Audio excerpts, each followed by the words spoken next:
known important works of Abu Osman from even the Topkapı Palace Library. That's something to be congratulated. There is a book on Şeyh Hamdullah, a catalogue of his works. There is all sorts of there are all sorts of books. I have a question.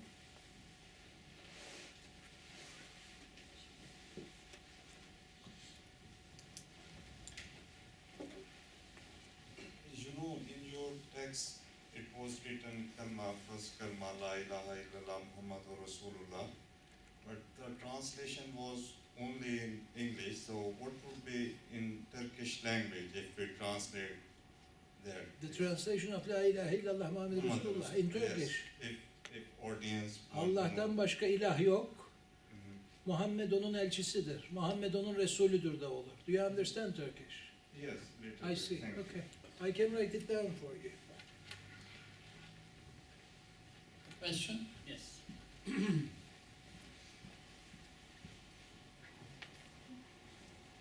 Thank you, Professor, for your inspiring lecture. And I know that in Bursa there's also Ulu Jami, very famous for its calligraphy compositions. And so can you make some comments on the composition of the calligraphy in Bursa? In the Ulu Jami, in the great mosque of Bursa. When they were composite, or in advance or after they rebuilt the Ulu Jami in the 18th or 19th century? Thank you very much. Yes. There was this great earthquake in Bursa, unfortunately, in 1870s, I think, maybe 60s, 70s, and many of the calligraphies were ruined. Those on the walls, there were monumental calligraphies. You find these in the great mosque of Bursa and the great mosque of Edirne. The Eski Cami, they call it, the old mosque. Incredible calligraphies there as well, beautiful. Both of these were renewed and restored by court calligraphers Mehmet Şefik Efendi. And actually the Sultan asked them to go with, I think, Abdullah Zühdi Efendi, go and restore the old inscriptions. But for Bursa, they were sent because of the earthquake and because of the terrible conditions, the condition the old calligraphers were in. So Mehmet Şefik Efendi was responsible for the renewing of and restoration of the old calligraphies, which are rather dull and boring, because they probably were executed, we don't know when, I mean, maybe 16th century, maybe 17th, we don't have a documentation. And they are not great calligraphy. Somehow the proportions and sharpness of Ottoman calligraphy is best in the 19th century. Before that, monumental calligraphy is weak. Before the calligraphy tutor of Mahmud II, Mustafa Rakım Efendi, Ottoman monumental calligraphy is weak, very weak. I don't know why, because in Iran it's not like that. In Timurids have the most amazing monumental calligraphy. It's the Timurid masters, Tebrizi masters, when they come to Istanbul, when they come to Bursa, to Edirne, their works are incredible. When they die, when their students die, something happens. The monumental calligraphy gets dull and dead. It's unfortunately, even Şeyh Hamdullah's calligraphy. His works on manuscript are wonderful, but when it's monumental calligraphy, it loses its liveliness. The proportions are not good. And then with Rakım, in the first half of the 19th century, Ottoman monumental calligraphy gets more and more beautiful. Coming to your question, calligraphic works of Mehmet Şefik Efendi in Bursa are wonderful. The old restored calligraphies are not my cup of tea. This is very personal and rather maybe rude, but this is what I think. Yeah. You showed some examples of mirror calligraphy. Bora, you showed some examples of mirror calligraphy. Yes. Can you just talk briefly about the origin and the history of mirror script? The earliest mirror scripts I researched when I was reading when I was writing my thesis.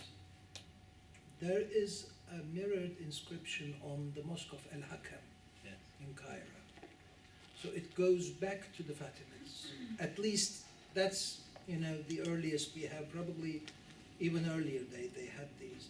But it's not very common in Egypt. It is very common in Iran. The Timurids were the utmost masters of mirrored inscriptions. And the reason why I was inclined to link Ahmed's calligraphy, the composition, to a Timurid work he might have seen in the albums which bear his seal, is because Ottoman calligraphers, after Sheikh Hamdullah, they lost that playful creativity. They don't play with calligraphy. They take it too seriously. They only use it to transcribe the Quran, the Hadith. Even the texts get monopolized by Hadiths and ayahs. For instance, until Sheikh Hamdullah's text, Qitas, you find sayings by Aflatun, Qala Sukrat, Qala Bukrat, ancient Greek philosophers. After that, somehow it gets more and more colorless, less colorful. And mirrored compositions, they come back. I think Ahmed III is one of the earliest. And then after that, with Mustafa Rakim in the 19th century, it gets more and more common. And they absolutely love it. But as I said, it appears to be the Timurids again who improved it. Because you see, the Timurids were incredibly creative. I don't know why, probably because of these calligrapher princes. All these calligraphers from all around Central Asia, they were presenting their different creative compositions. That is the only explanation I can come up with. And in the Timurid albums in the Topkapı Palace Library, there are the most incredible compositions, incredible, unsurpassed and unsurpassable. There are sheets where they write Arhamahum Allah, fulan fulan, and then the reflection of that is written underneath, not like a mirrored composition as you would expect, next to it, but underneath the whole line is written as a reflection. So they wrote the same calligraphy with the same perfection under the original, but from left to right. It's incredible. It's unbelievable.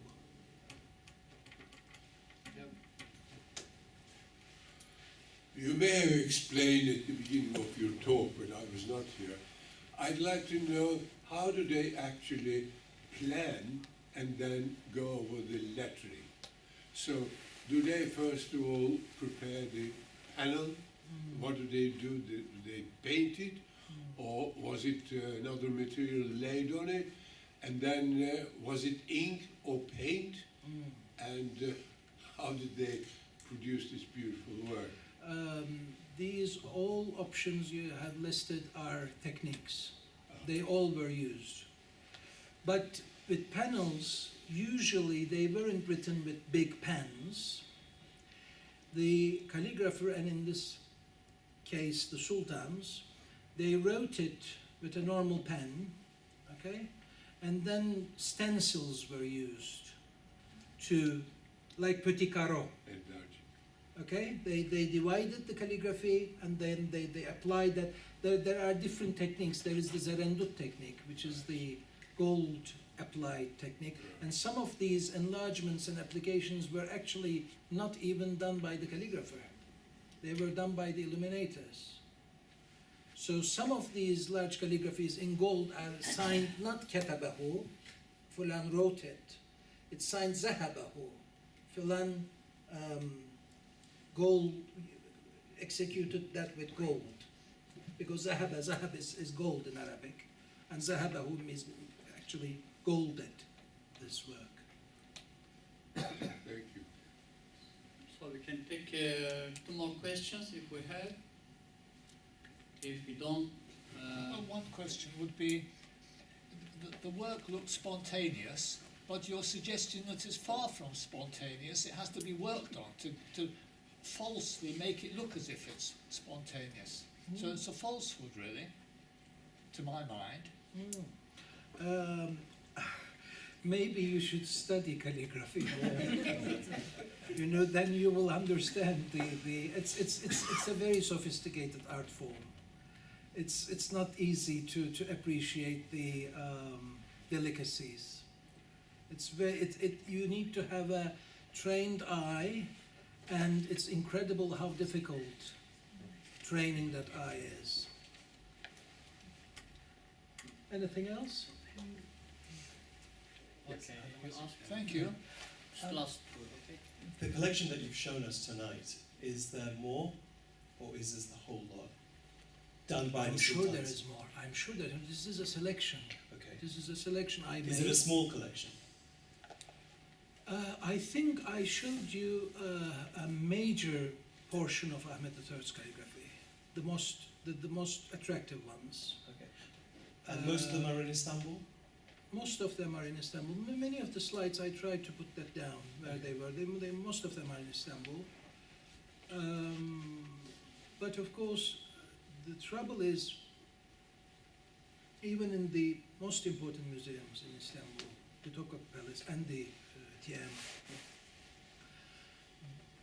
the cataloging is not great.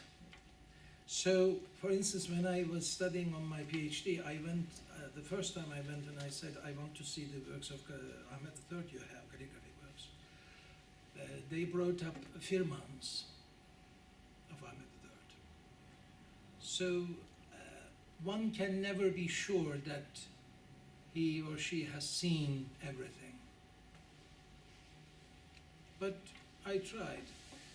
So I think this gives a good idea about the general works. If the gentleman has a question. Just a little digression. Were any of them good calligraphers in the European script, in Roman script? Ottoman, Did the later ones know how to have a practice? they all did, of course. They were incredibly educated. They were Sultan Abdülmecid the Caliph, Abdülmecid II. He was a painter, Western painter. He was a composer of ballads and things. Murad V was a pianist, first class. When he danced, the French ambassador couldn't believe. Valse. The last members of the Ottoman household, unlike the impression that is being given today, they were not very religious. They don't appear to be so. Their lifestyle in the palace, they didn't have a hijab. The ladies' photographs are everywhere, the palace ladies. They knew French as good as Hugo, I would say. And no, they were very, very wonderfully educated. Of course, they knew how to write with the Latin alphabet. And they're probably, the calligraphic tradition is something else. Because what calligraphy means in the West is entirely different. It has a different meaning in the East. For Islam, for Muslim people, calligraphy is more than an art. Calligraphy is a source of blessing. When you look at calligraphy, the letters, the words are actually giving you, it's a source of grace. It's a source of protection. For instance, the hilye, the verbal portrait, was used against fire. When there was a fire in Istanbul, all people who had a hilye would run with their hilyes to the window and show the hilyes to the fire, to stop the fire from coming. At war, it's recorded that on ships they had monumental friezes of textiles with the Quran inscribed on it to cover the side of the ship to protect it from the bombardment. it's more than calligraphy. Okay, I think we should close this talk, and thank you for coming again. And but big thanks to Dr. Keskiner. Thank you. Please join me to applause.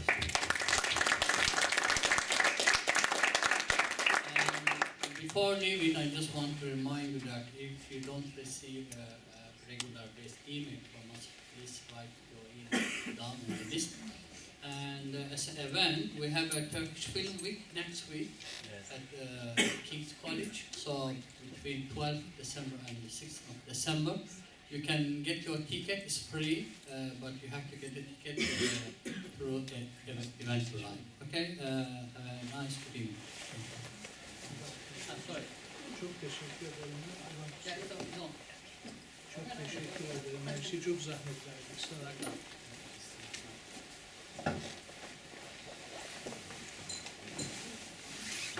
Thank you for coming.